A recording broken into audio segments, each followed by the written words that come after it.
comme nous ne sommes que des éternels observateurs depuis les centaines d'années, voilà le Congo qui va être complètement détruit, divisé, voire même partagé par ces gens-là, au vu et au su des Africains, comme c'est le cas en Ukraine actuellement.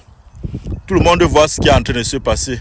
Je me demande où est passée l'Union africaine, où est la communauté économique et monétaire de l'Afrique centrale. Il n'y a pas les tests qui sont prévus pour ce genre d'attaque, pour ce genre d'agressivité dans des pays. Mais ce qui me choque dans cette histoire, c'est que vous ne soyez même pas conscients, enfin certains, ne soient pas conscients des efforts et des risques que nous prenons pour vous présenter les vrais enjeux, les vrais défis de votre pays, de l'Afrique en général. Mais quand vous demandez de vous cultiver pour mieux comprendre la géopolitique et la géostratégie, afin de comprendre vraiment les enjeux de votre pays et pouvoir choisir par idéologie votre leader, votre président, vous croyez que c'est une insulte. Mais pourtant, vous avez oublié que les mêmes causes produisent les mêmes effets. On se rappelle encore de 1884, la conférence de Berlin. C'était le partage de l'Afrique. Aujourd'hui, c'est le partage de l'Ukraine. Et demain, ce sera le partage du Congo devant nous en plus.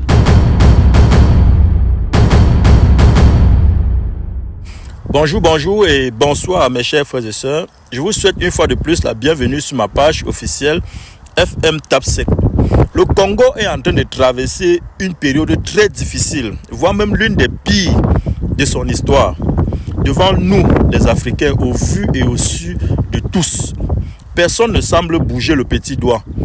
On compte aujourd'hui déjà plus de des centaines de milliers de morts, des centaines de milliers de déplacés. Pendant ce temps, les Africains sont en train de danser. Cette même Afrique-là, vous pouvez remarquer, vous aurez dû remarquer même déjà ça, comme moi, que le continent africain reste le seul continent qui est resté excellé dans le divertissement, dans le njapap, dans la médiocrité, dans la perversité et tout ce qui est distraction. Pendant ce temps, d'autres continents sont en train de développer leur technologie, en train de défendre leur souveraineté.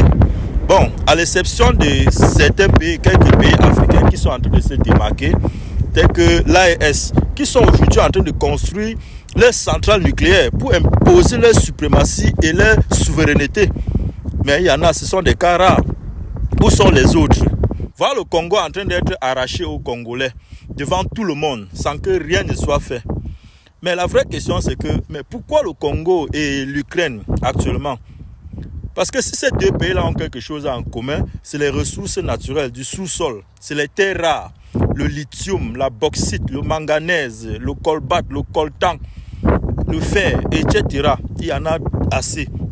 Et c'est à cause de ces mêmes choses, de ces mêmes ressources-là, que l'Afrique avait été partagée en 1894 à la conférence de Berlin, sans qu'aucun président ou alors aucun représentant africain ne soit présent sur la table. Et les mêmes causes produisant les mêmes effets, c'est ce qui est en train de se passer aujourd'hui. On est en train de partager l'Ukraine sans que l'Ukraine ne soit, le représentant ou le président ukrainien ne soit présent, voire même certains des alliés même ne soient pas là. Et c'est la même chose qui va se produire bientôt aussi au Congo. Parce que le M23 ne fait qu'avancer. Et au fur et à mesure qu'ils avancent, les résolutions vont être de plus en plus difficiles. Et le président Tshisekedi, le président congolais, je crois qu'il a déjà voyagé, il a assez voyagé, il a fait le tour du monde. Il a essayé des résolutions pacifiques et diplomatiques. Il n'a pas pu. Lui-même a pris le micro devant les médias. Il a dit que ce conflit-là, c'est le Rwanda. Il a indexé le Rwanda directement, mais qui est financé par d'autres alliés. Alors l'Africain, vous les Africains, ou nous les Africains, qu'est-ce que vous dites?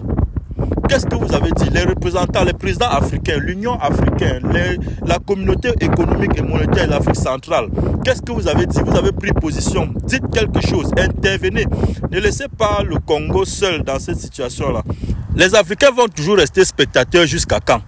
Où sont les chefs d'État africains là? Prononcez-vous, dénoncez, condamnez officiellement tout ce qui se passe, toutes ces agressions qui se passent au Congo. Faites-le dans les pays africains, même pas seulement au Congo. Aujourd'hui, nous sommes au 21e siècle. Parlez donnez votre position quand même, au moins. Les mêmes choses qui se sont passées à la conférence de Berlin de 1884, il y a plus de 200 ans aujourd'hui, qui ont fait plomber l'Afrique aujourd'hui, qui n'a jamais avancé d'un petit iota. Les mêmes choses sont en train de vouloir se reproduire au 21e siècle. Et personne, vous êtes encore là en train d'observer. Personne n'en parle. Et c'est justement pourquoi je dis toujours que l'Afrique a besoin d'un leader fort et charismatique qui ne recule devant rien, capable de tutoyer le monde, de défendre l'intégrité et la souveraineté de son territoire. Et ce profil-là, ce charisme-là, Samuel Eto'o là. Samuel Eto'o est le seul leader de cette génération capable de relever ce défi-là. Il a déjà fait, on a vu, il est en train de faire, on est en train de voir. Déposez vos égos et soulevez-le jusqu'au ciel. Accompagnons-le à étudier. En bon attendeur, salut.